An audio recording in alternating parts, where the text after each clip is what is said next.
श्री शिवाय नमस्तुभ्यम। हम सबको पता है कि 5 अप्रैल को दुर्गा अष्टमी का बहुत ही विशेष सा दिन है। नवरात्र के दिनों में सभी दिन माता रानी को समर्पित होते हैं, लेकिन जो अष्टमी का दिन होता है वो अपने आप में बहुत ही विशेष माना जाता है। तो आज के दिन आप सभी लोगों को एक नारियल में कच्चा सूत 7 बार लपेट करके और एक छोटा सा उपाय अगर आप करते हैं तो कभी आपके घर में धन संपदा की कमी नहीं हो सकती। बहुत स्पेशल सा, बहुत ही प्यारा सा उपाय है दुर्गा अष्टमी का दिन। साथ ही साथ शनि देव की भी कृपा इस दिन पड़ रही है, यानी कि शनिवार का दिन पड़ रहा है, तो इस उपाय को हमें ज़रूर करना चाहिए। ठीक है ना।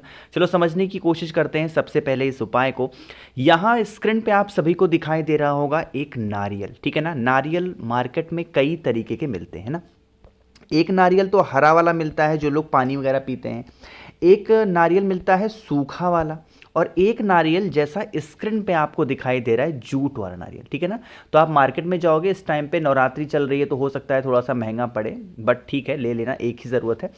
एक लेना और उसको अपने कान के पास लगा करके हिला करके देखना कि उसके अंदर पानी ज़रूर होना चाहिए। कुछ कुछ नारियल ऐसे पड़े पड़े सूख जाते हैं, तो सूखा वाला मत लेना, ऐसे जूट वाले नारियल को उठाना और हिला के देखना पानी मिल जाए, देन आप उपाय करेंगे। ठीक है ना। इतनी चीज़ें समझ में आ रही हैं। तो नारियल लेने के साथ ही साथ हम सभी लोगों को एक छोटी सी चीज़ और लेनी है, और उसको हम लोग बोलते हैं मौली, यानी कि धागा, जो हम लोग अपने हाथों में रक्षा सूत्र बांधते हैं ना।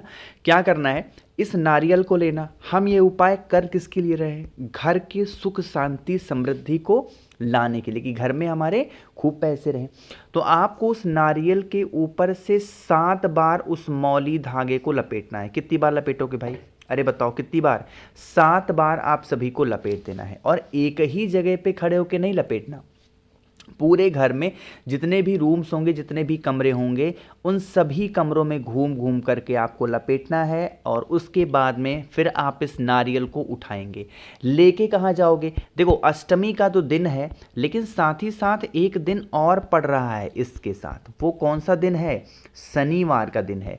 तो जिन भी लोगों के घरों में कर्ज की समस्या होती है, धन की समस्या होती है, अगर वो 3 शनिवार लगातार, और अगर शुरुआत आप नवरात्र की अष्टमी पे कर शनिवार का दिन पड़ जाए और उस दिन से शुरुआत करते हैं, तब तो बहुत अच्छी बात होगी।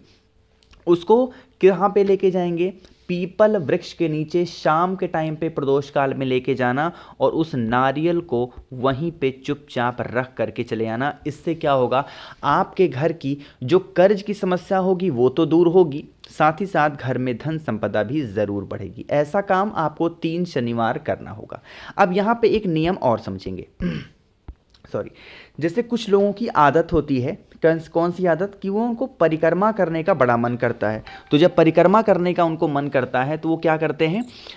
पीपल पेड़ की परिक्रमा करने लगते हैं। ऐसा काम नहीं करना है। आप अगर पीपल पेड़ की परिक्रमा करना ही चाहते हो तो सुबह 10 बजे से पहले परिक्रमा करनी है। चीज़ें क्लियर हैं क्या? उसके बाद पीपल पेड़ की परिक्रमा नहीं की जाती है ना।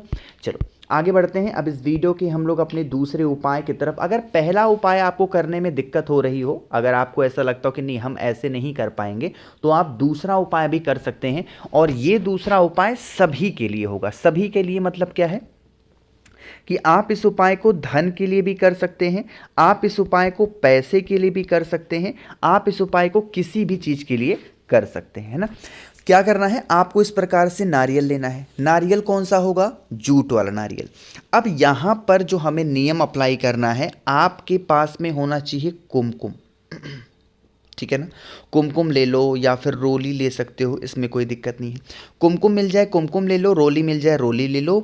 और उससे क्या करना है, जो नारियल आपने लिया है उस नारियल के ऊपर उसी कुमकुम या फिर रोली से आपको कुछ इस प्रकार से स्वस्तिक का निर्माण करना है। नियम तो जैसे मैंने स्वस्तिक बना दिया ऐसा नियम नहीं होता है, बट आपको नियम से बनाना होगा स्वस्तिक को। ठीक है ना। ऐसे स्वस्तिक बनाना, और फिर इस स्वस्तिक बने हुए नारियल को उठाना और लेके कहाँ पे जाओगे? जो भी देवी माँ का मंदिर आपके घर के आसपास में नज़दीक में हो, है ना। आप यह उपाय कर किसके लिए रहे हो? धन संपदा के लिए, या फिर घर की बढ़ोतरी तरक्की के लिए। नाम मैंने आप लोग को बता ही रखा है। कौन सा मंत्र है? ओम, एक मिनट मैंने नंबर लिख दिया।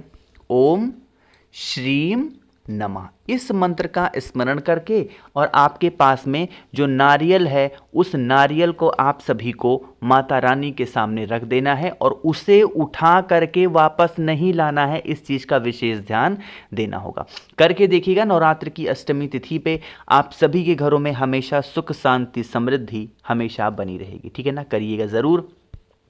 2 उपाय आप सभी को समझ में आ गए होंगे। आगे बढ़ते हैं अब इस वीडियो के हम लोग अपने तीसरे उपाय की तरफ, जो कि आप सभी को चूड़ियों से करना है, कुछ बिंदियों से करना है।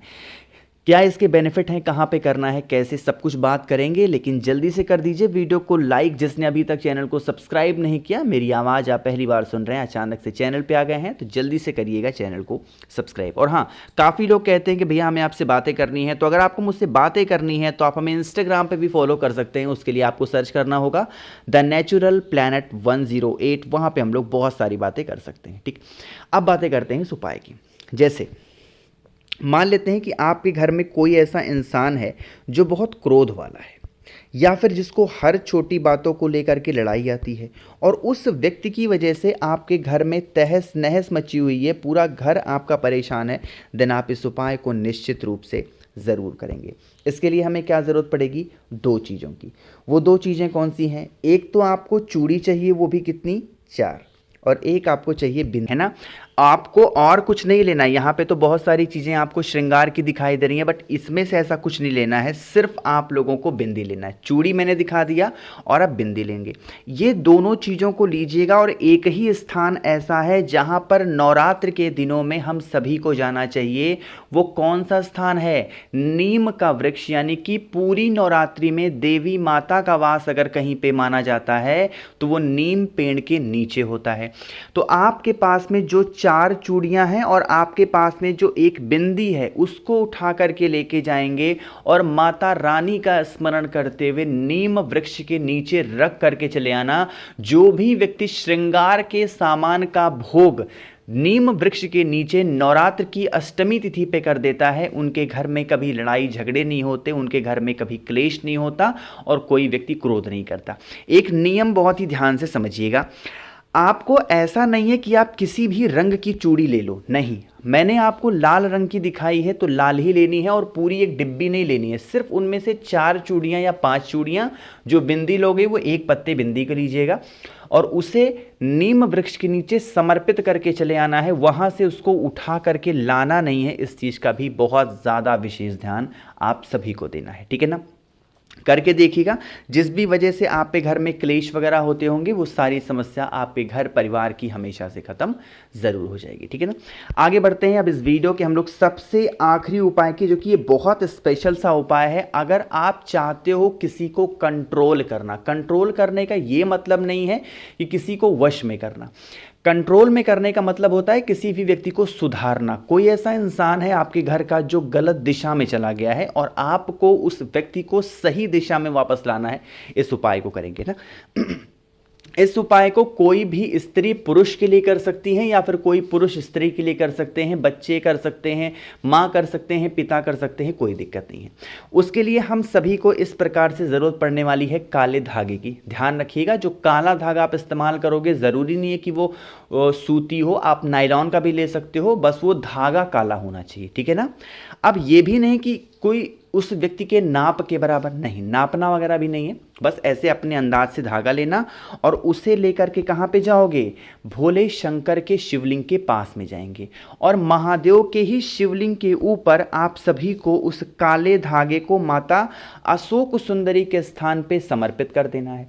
जब आप उस काले धागे को माता अशोक सुंदरी के स्थान पे स्थापित करोगे, यानी कि रखोगे, तो आप सभी को महादेव का एक नाम याद रखना है, काशी विश्वनाथ।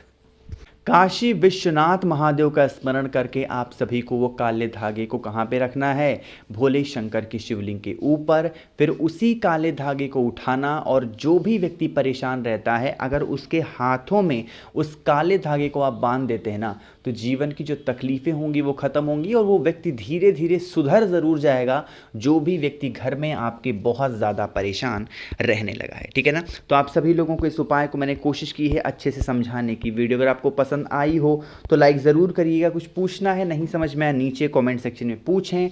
और मेरे जितने भी भाई बहन आवाज़ आज मेरी पहली बार सुन रहे हैं, चैनल को ज़रूर सब्सक्राइब करेंगे। श्री शिवाय, नमस्तुभ्यम।